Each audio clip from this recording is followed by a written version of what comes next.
Bismillahirrahmanirrahim. Assalamualaikum warahmatullahi wabarakatuh.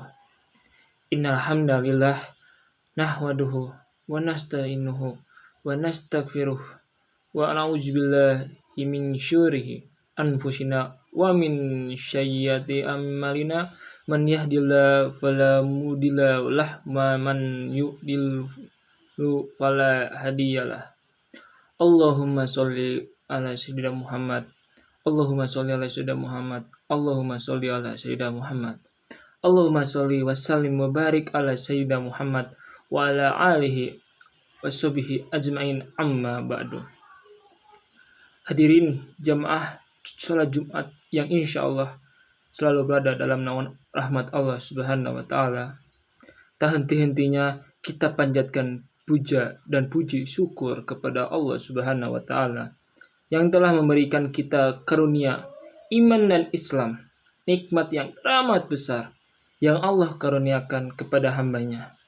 Semoga kita selalu mendapatkan hidayahnya serta berada dalam keadaan iman dan Islam hingga akhir hayat kita. Sebuah pujian yang hanya layak dimiliki Allah Subhanahu wa taala. Alhamdulillah, segala puji hanya milik Allah. Tidak pantas bagi manusia untuk mengharapkan pujian. Tidak pantas bagi manusia untuk merasakan berjasa. Karena sejatinya segala pujian hanya miliknya semata. Dan khotib mengajak dirinya sendiri serta jamaah sekalian untuk terus menguatkan ketakwaan kepada Allah Subhanahu wa taala. Ya ayyuhallazina amatukullaha haqqa tuqattihi wa la tamutunna illa wa antum muslimun. Artinya, hai orang-orang yang beriman, bertakwalah kepada Allah sebenar-benarnya takwa kepadanya. Dan janganlah sesekali kamu mati melainkan dalam keadaan beragama Islam. Surat Al-Imran ayat 102. Dan tentunya salawat serta salam semoga selalu tercurah kepada Nabi Muhammad SAW beserta kepada keluarganya, pada para sahabatnya, tabi'in dan tabi'at, serta kepada kita selaku umatnya hingga akhir zaman. Amin. Ya Allah ya Rabbal Alamin. Sidang salat Jumat yang dirahmati Allah Subhanahu wa taala. Dalam khutbah yang singkat ini, mari kita merenung sejenak sejauh mana kita telah berbakti kepada orang tua kita, khususnya kepada ibu kita sendiri. Kehadiran kita di dunia ini tidak dapat dipungkiri adalah dengan sebuah pengorbanan yang sangat besar dari ibu kita. Dalam Al-Quran, Allah Subhanahu wa taala menggambarkan dalam surat Luqman ayat 14. Dan yang artinya, dan kami perintahkan kepada manusia agar berbuat baik kepada kedua orang tuanya. Ibunya telah mengandungnya dalam keadaan lemah yang bertambah-tambah dan menyapihnya dalam usia 2 tahun. Bersyukurlah kepadaku dan kepada orang tuamu. Hanya kepada aku kembalimu. Jemaah salat Jumat yang dirahmati Allah Subhanahu wa taala. Dalam kesempatan khutbah Jumat ini, kita akan melihat 3 peristiwa dari sekian banyak peristiwa yang menunjukkan betapa besar perhatian Islam terhadap ibu kita. Yang pertama adalah peristiwa saat Nabi Isa alaihissalam berbicara saat masih bayi. Sungguh adalah sebuah peristiwa yang sangat besar saat Allah menciptakan Nabi Isa alaihissalam tanpa seorang ayah untuk menunjukkan kebesaran Allah Subhanahu wa taala. Namun kelahiran Nabi Isa alaihissalam sempat mendatangkan tuduhan keji kepada Maryam. Digambarkan dalam surat Maryam ayat 27-28 yang artinya, kemudian dia membawa bayi itu kepada kaumnya dengan menggendongnya. Mereka berkata, "Wahai Maryam, sungguh engkau telah membawa sesuatu yang sangat mungkar. Wahai saudara perempuan Harun, ayahmu bukan seorang yang buruk perangai dan ibumu bukan seorang perempuan pezina." Lalu apa yang dilakukan oleh Siti Maryam? Ia menunjuk Nabi Isa alaihissalam yang kala itu masih bayi.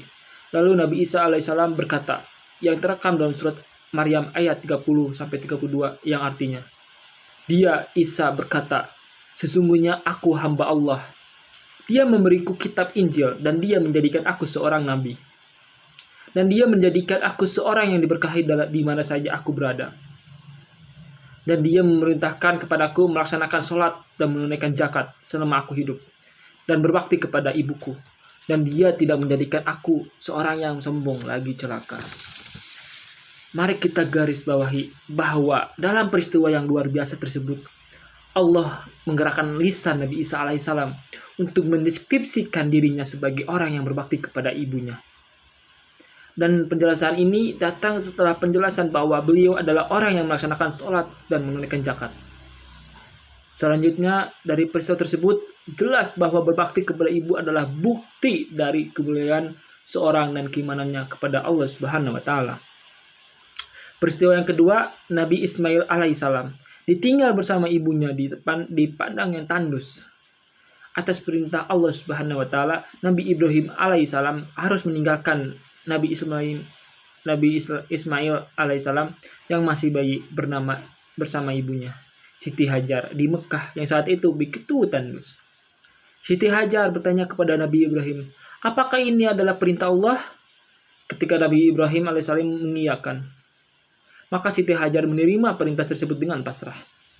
Dalam suasana haus dan terik, Siti Hajar lalu berusaha mencari air dan dari Safa ke Marwah hingga 7 kali bolak-balik. Dan alhamdulillah dengan pertolongan Allah, akhirnya air Zam-Zam muncul di tanah dekat kaki Nabi Ismail.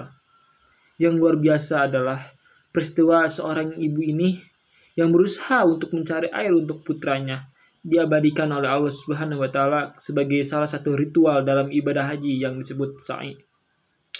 Maka siapapun yang telah menunaikan ibadah umroh dan haji selayaknya selalu ingat kebesaran Allah dan kasih sayangnya pada ibu dan anaknya, serta menghayati betapa besar perjuangan seorang ibu.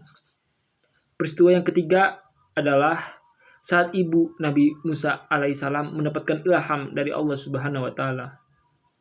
Saat Fir'aun sedang mencanangkan untuk menghabisi seluruh anak laki-laki di negerinya, ibu Nabi Musa alaihissalam teramat sedih dan khawatir pada putranya akan turut dihabisi.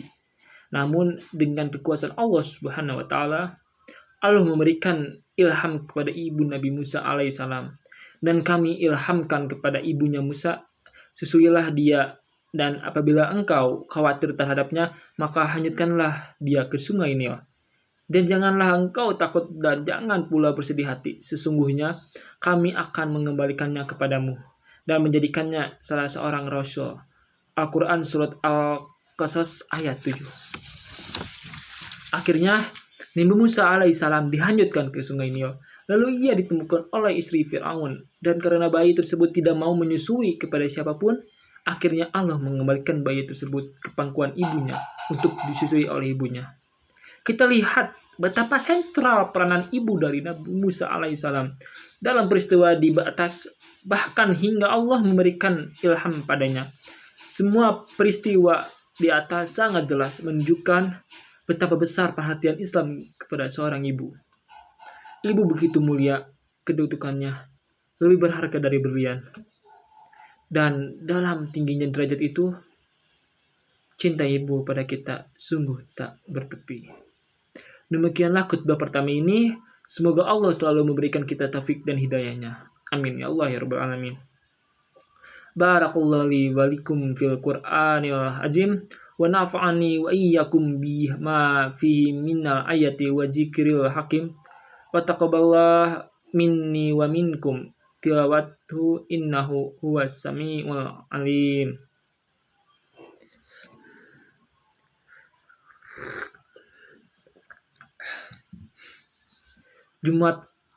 Jamaah salat Jumat yang dirahmati Allah Subhanahu wa Ta'ala. Dalam khutbah pertama tadi, dari 3 peristiwa tadi, sangat jelaslah betapa kedudukan ibu sangatlah tinggi, dan menghormatinya adalah bukti keimanan kita dan tanda akan kemuliaan seseorang. Tentunya masih banyak lagi peristiwa agung lainnya dalam sejarah Islam yang menunjukkan keutamaan seorang ibu. Dan mari kita ingat hadis Rasulullah SAW dalam kitab Sahih Muslim Diriwayatkan oleh Abu Hurairah, seorang sahabat bertanya kepada Rasulullah SAW, siapa yang paling berhak untuk aku berbakti? Ya Rasulullah. Rasulullah SAW bersabda, ibumu. Lalu para sahabat bertanya lagi, kepada siapa lagi ya Rasulullah? Lalu Rasulullah SAW menjawab, ibumu. Dan sahabat bertanya lagi, lalu siapa lagi ya Rasulullah? Lalu Nabi Muhammad Rasulullah SAW berkata, ibumu. Lalu para sahabat bertanya lagi, lalu siapa lagi ya Rasulullah? Dan Rasulullah berkata, lalu ayahmu, lalu orang-orang yang terdekat denganmu. Bisa dilihat bahwa derajat ibu dan ayah sangat tinggi. Ibu memiliki 3 derajat dibanding ayah. Maka luangkanlah waktu untuk berbakti kepada ibumu. Bahkan jadikanlah ini menjadi prioritas waktumu. Jadikanlah berbakti kepada ibu sebagai kesempatan untuk meraih ridhonya dan mendapatkan keutamaan pahalanya. Allahumma sholli ala Muhammad wa ala ali wa sahbihi ajmain. Alhamdulillahirabbil alamin. Allahumma gfir lil mu'minin wal mu'minat wal muslimin wal musliman wal mu'minat wal muslimina wal muslimat al ahya wal yaymunhum wal amwat. Innaka sami'un qaribum mujidan wal abwat. Rabbana zalamna anfusana wa ilham taghfir lana wa tarhamna lanakunanna minal khasirin. Rabbana atina fid dunya hasanah wa fil akhirati hasanah wa qina adzabannar. Walhamdulillahirabbil alamin. Ibadallah, innallaha ya'muru bil adli wal ihsani wa itizil qurba wa yanha 'anil fahsya'i wal munkar wal baghi ya'izukum la'allakum tadhakkarun. Wa dzikrullahil azim yazkurhum wa syukuruhu ala nikmatihi yazikrum wa la dzikrullahi akbar. Aqimus shalah. Sekian dari saya Ansa Putra. Segitu khutbah singkat dari hari tentang keutamaan seorang ibu. Mohon maaf bila kurang lancar karena Ari masih belajar menjadi seorang yang pembawa khutbah. Wabillahi taufiq wal hidayah. Wassalamualaikum warahmatullahi wabarakatuh.